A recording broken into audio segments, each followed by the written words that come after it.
আসসালামু আলাইকুম everyone, welcome back to our new video. কেমন আছেন সবাই? আলহামদুলিল্লাহ আমরা অনেক ভালো আছি। তো আজকে আমার ভাই আমার হাজবেন্ড মিলে আমাকে আমার বার্থডে সারপ্রাইজ দিবে বলে সব কিছু প্ল্যান করে রেখেছে হঠাৎই। তো আসলে আমার বার্থডে কিন্তু আজকে ছিল না। আমার বার্থডে হচ্ছে 29 জুন, বাট ওরা দুজন মানে আমার বার্থডে হচ্ছে 29 জুন আর ম্যারেজ ডে হচ্ছে 19 জুলাই। তো ওরা দুজন মিলে ওইটাকে গুলিয়ে ফেলে 19 জুনে আমার বার্থডে ভেবে ওরা আমার জন্য সারপ্রাইজ রেডি করে 18 তারিখ রাতে, মানে 12টার পর আমাকে সারপ্রাইজ দিবে যখন 19 তারিখ চলে আসবে। তো আমি দিকে বসে বসে আচার খাচ্ছিলাম আর হঠাৎ করে আমার ভাই আর আমার হাজব্যান্ড হ্যাপি বার্থডে বলা শুরু করলো।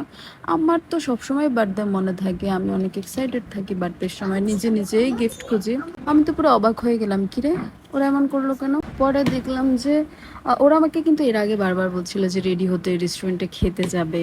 আমি ভাবলাম কি রে ওরা এমন করছে কেন, এত রাতে 10টার দিকে বলছে যে রেডি হতে রেস্টুরেন্টে খেতে যাবে। পরে আমি বললাম না না, আমার মেকআপ করতে অনেক লেট হবে। অ্যান্ড দেন ওরা এটা করলো আর আমি সারপ্রাইজের মাঝখানে বলছিলাম যে আমার তো বার্থডে না আজকে, আমার বার্থডে হচ্ছে 29 জুন। ওরা দুজন তো অবাক, ওরা আমার দিকে হা করে তাকিয়ে আছে, মানে সারপ্রাইজ গন রং। এরপরে হচ্ছে যাক, যেহেতু সারপ্রাইজ দিল আগে দিক আর পরে দিক মনে রেখেছে, এটাই অনেক। মানে সারপ্রাইজ দিতে ওদের মনের ইচ্ছা হয়েছে, এটাই অনেক।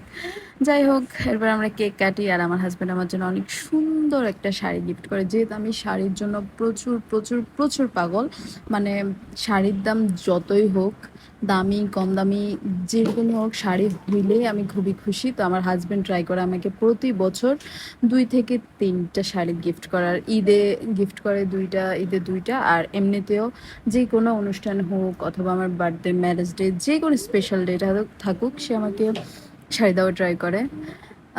আর আমিও ভীষণ খুশি হয়ে যাই। এরপর আমরা সবাই মিলে কেক কাটি শুরু করে দিই। আর মাসাব যেহেতু কেক কাটিংয়ে খুবই এক্সাইটেড থাকে, তাই আমরা সবাই মিলে কাটি। আর আমার কাছে খুবই হ্যাপি লাগছিল। লাস্ট ইয়ার আমার আব্বু আমার বার্থডে সেলিব্রেট করে, আপনারা দেখেছিলেন ব্লগে। আমার ফ্যামিলি সবাইকে নিয়ে আমরা রেস্টুরেন্টে খেতে যাই। ওই টাইমে অপূর্ব ছিল ঢাকায়, আমি আমার বাবার বাড়িতে ছিলাম। তো এবার যেহেতু চলে আসি বাসায়, জাস্ট আমি, আমার ভাই, আমার হাজব্যান্ড আর মাস্টার ছিলাম। তো আমরাই করে ফেললাম। বাট ট্রাই করবো আমার বার্থডের দিন সবাই মিলে একটু খাওয়া দাওয়া করার, রেস্টুরেন্টে গিয়ে বা একটু ছোটোখাটো আনন্দ করার। যাই হোক, এরপরে আমার ছেলে এসে আমাকে একটা ফুল গিফট করে। মোটামুটি আমি অনেক হ্যাপি। আসলে একজন মেয়ের জীবন তখনই সব থেকে বেশি খুশি হয় যখন তার বাবা, স্বামী, ভাই, সন্তান, তাদের কাছে সে অনেক স্পেশাল হয়। আলহামদুলিল্লাহ আমি 4জন পুরুষের কাছে অনেক বেশি স্পেশাল। আমার বাবা, হাজব্যান্ড, আমার ভাই, আমার সন্তান, আমার ছেলে।